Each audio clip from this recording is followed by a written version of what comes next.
Welcome to the Goat Genetic Improvement webinar series, and thank you for taking the time to join us this morning.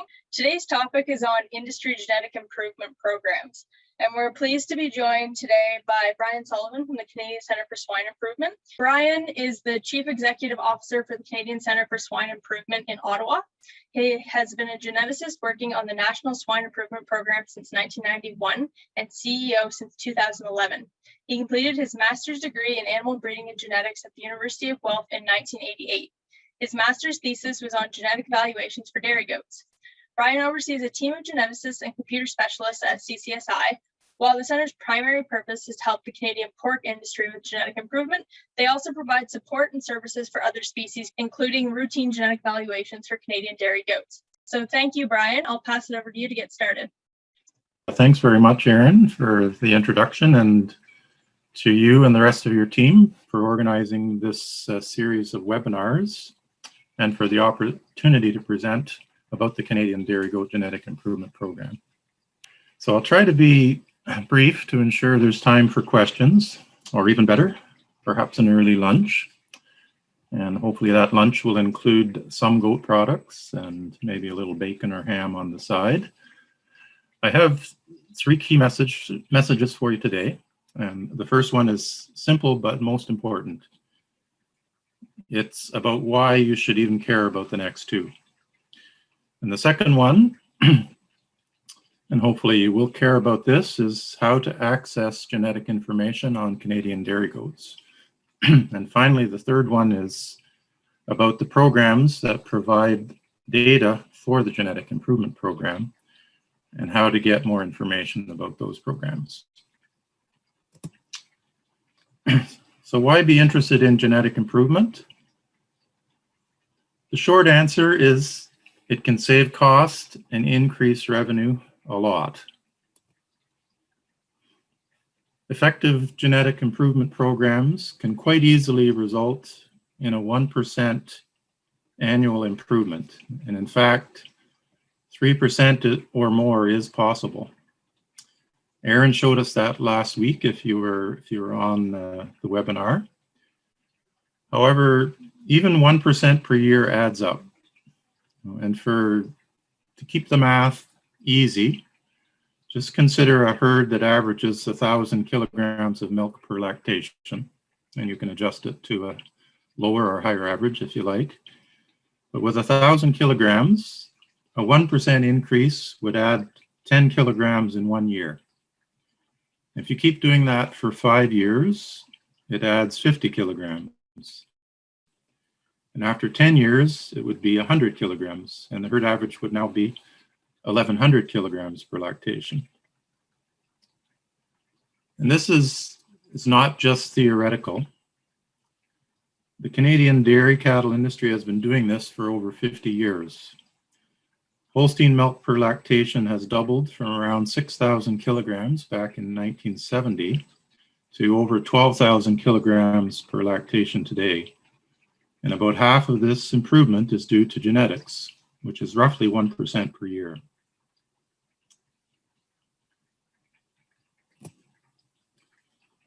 These are permanent and cumulative changes. And there's very little additional cost to get the extra milk because the goats will get more efficient at the higher production levels. And goats should be faster than cows in this regard when it comes to genetic improvement because they mature earlier and they have multiple births. In other words, you have more progeny to choose from and you can turn generations faster. So 1% is really very achievable, and you can set your objectives to be even higher. Bottom line, though, is you're going to have either more milk to sell, which will give you higher revenue, or you can get the same milk with fewer goats and lower your cost to produce that same amount of milk, or some combination. So for an effective genetic improvement program, it's important to set your objectives. And for dairy goats, a core objective is simply to increase the volume of milk per goat. And at the same time, you may want to maintain or even improve the percent solids in the milk. And you may also want to maintain or even improve the body conformation. And these are core objectives that they're going to be important for all producers.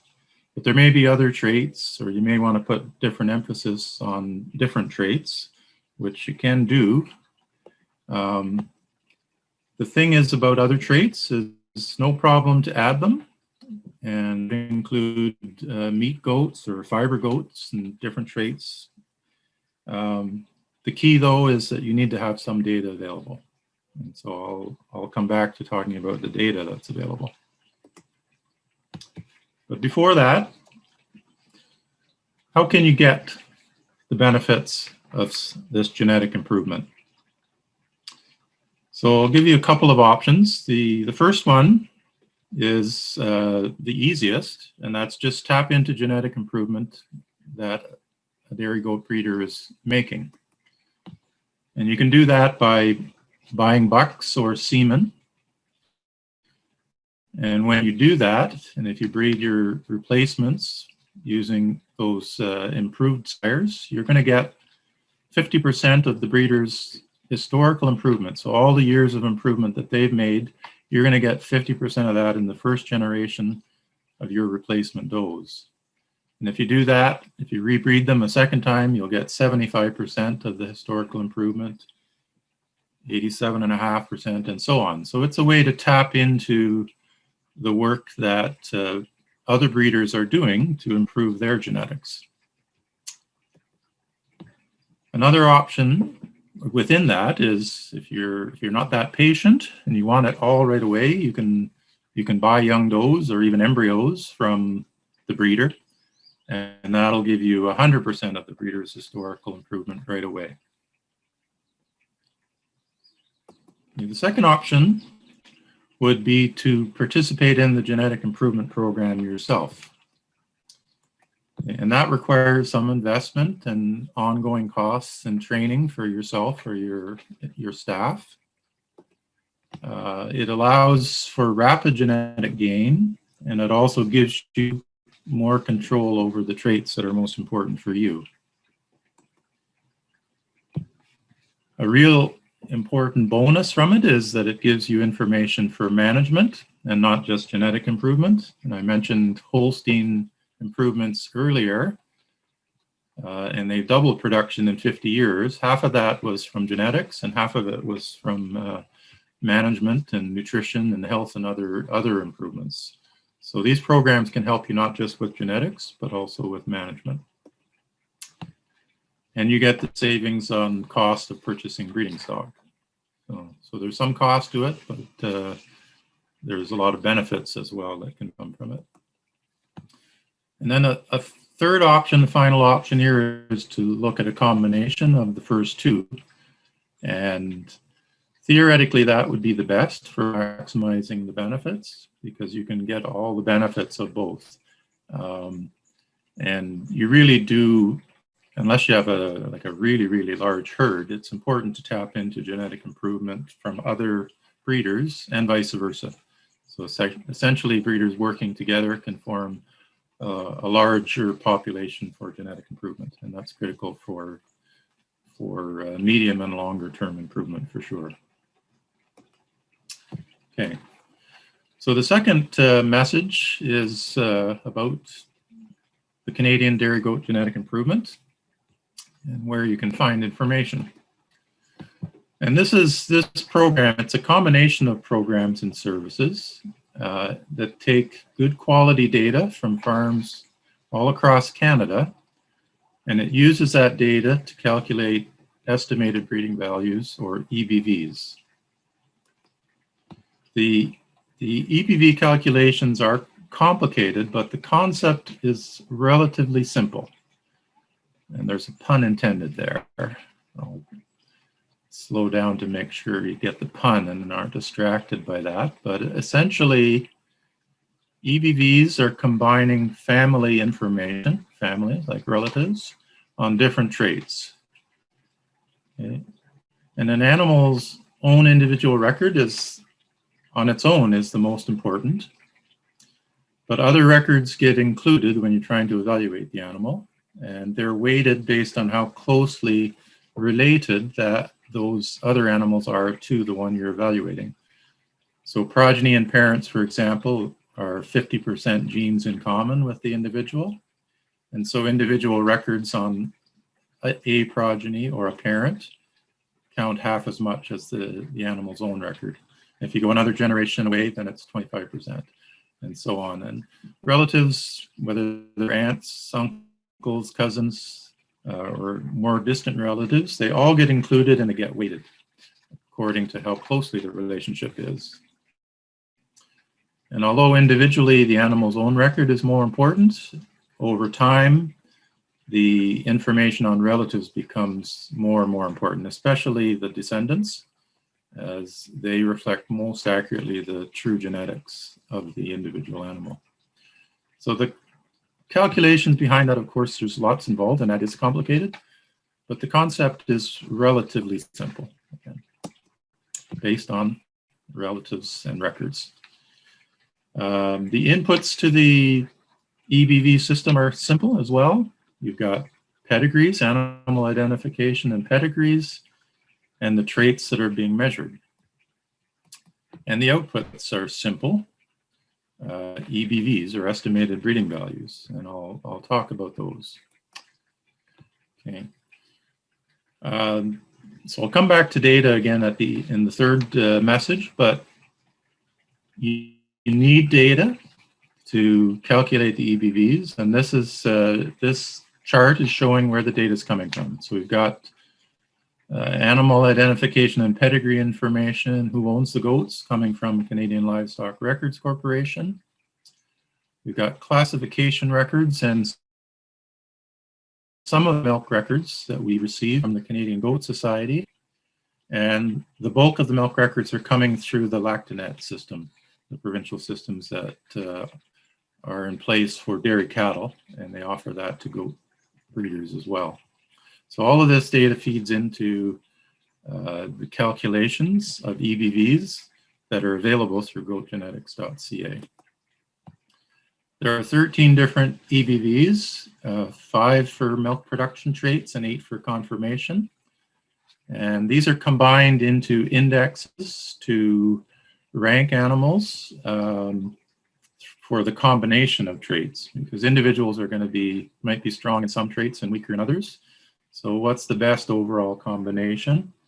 Those go into 3 different indexes, one that's focused just on milk, one that's focused just on the type traits, and another one that's a combination of the two. So the milk traits are milk, fat, and protein yields, so kilograms per lactation or liters, as well as the fat and protein percent. And there's 8 body conformation traits. 4 of them are those general physical characteristics outside of the mammary system, and 4 are on the mammary system itself. And Callum's going to talk more about the classification program after I'm finished here. So EBVs are available online at goatgenetics.ca. And an EBV is an estimate of what can be passed on to progeny. And it's not the same as the performance that you see on a goat, since it reflects both, the performance reflects both genetics and the environment and management on that goat. The EBV calculations will adjust for many non-genetic factors in the environment. And although they're not perfect, they're a much better tool than unadjusted performance records. The adjusted records on all the relatives are combined, and the more relatives you have with records, the more accurate the EBVs. And so most important for EBV accuracy is lots of data. So if you go to goatgenetics.ca or their French equivalent, you can access information on goats in Canada. And I'll just show you a few examples of what you can see there. So the one that's most popular is the Top Goats report. That's available publicly, although there's a version for member services that gives you access to additional information. It just lists the top goats based on one of the 3 indexes that I mentioned earlier. And you can choose a breed, you can choose bucks or does, and you can get up to the top 50. So I've just listed the top 5 alpine bucks to illustrate, and I've ranked them based on the combined index for production and type. So that first column on the left is the combined index. So the top one, 151 down to 128. The numbers, the absolute values don't really matter. They're a ranking tool, so higher is better. And over to the right, you have the individual trait EBVs for milk production. So milk, fat, and protein yield, and an index for production. And then the same for the conformation traits. So there's 8 traits, and then the index. And again, the index is higher is better, but average for the last pigs, for goats born in the last 5 years is 100. And most of them will be between 50 and 150. Okay, so if you're getting up to this 150, those are the very top of the breed. If you get below 100, then you're looking at animals that are below breed average. Okay.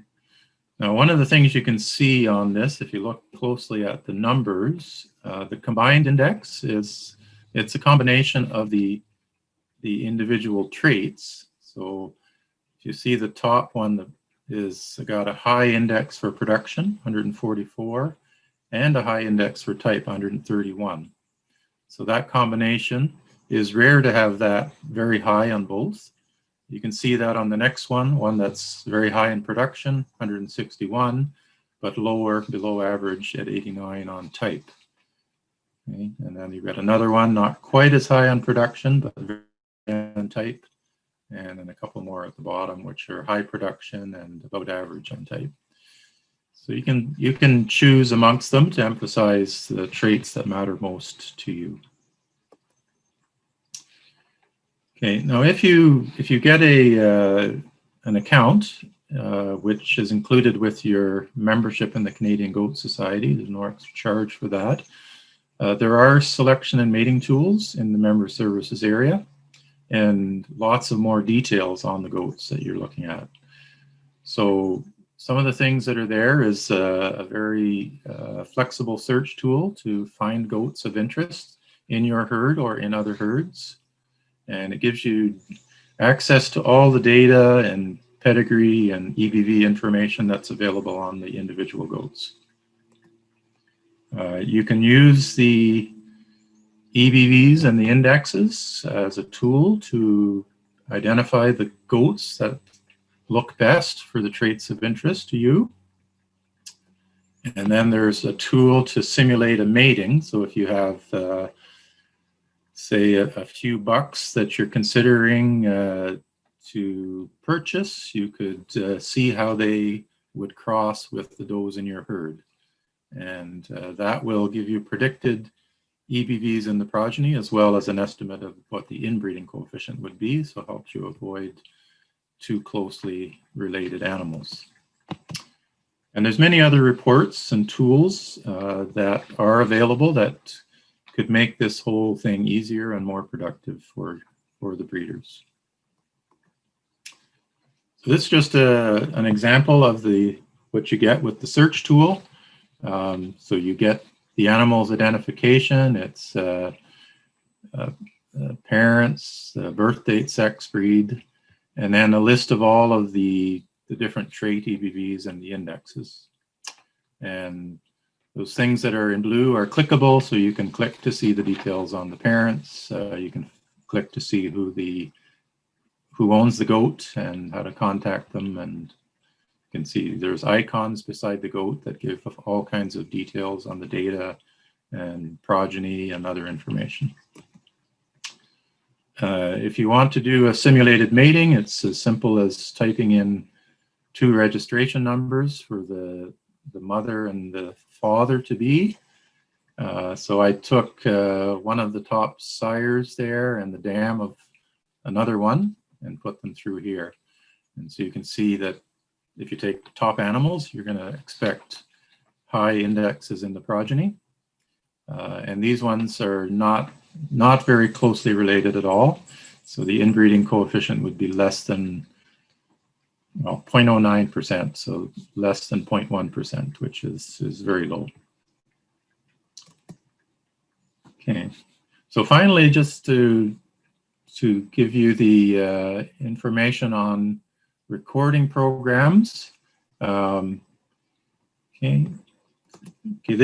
The oversight for these is provided by the Canadian Goat Society, and it includes animal identification and pedigree recording, which is delivered by the Canadian Livestock Records Corporation. Milk recording programs that are delivered by Lactanet, as well as a CGS program that's for a one-day milking program, and a type classification or body conformation scoring delivered by the Canadian Goat Society. And importantly, CGS is also working on more practical and affordable options in collaboration with meat, goat, and sheep organizations. So there's going to be, over the next 1 to 2 years, we should see some new options and more development in these programs. So again, that picture I showed earlier is where the data is being put together, and it's all being funneled into the genetic evaluation system and available at goatgenetics.ca. So if you want information on the programs, the Canadian Goat Society has lots of details on their website. So if you go to goats.ca and you can click on the different programs to get information. And they've got all kinds of details in there. You can download manuals for the different programs, including how to become a member, how to register your goats, and how to participate in the various programs. So just to again reiterate the key messages, why you want to do it. Genetic improvement is going to save money and increase revenue, or a combination of the two. Go to goatgenetics.ca to get information. And if you have any questions or want more information, Brianna is available to provide support through info@goatgenetics.ca. And if you want information on the data recording programs, you can go to the website at goats.ca or contact Russell via info@goats.ca, and he'd be happy to provide more information and answer any questions you would have. So thank you very much for your attention. Thank you very much, Brian.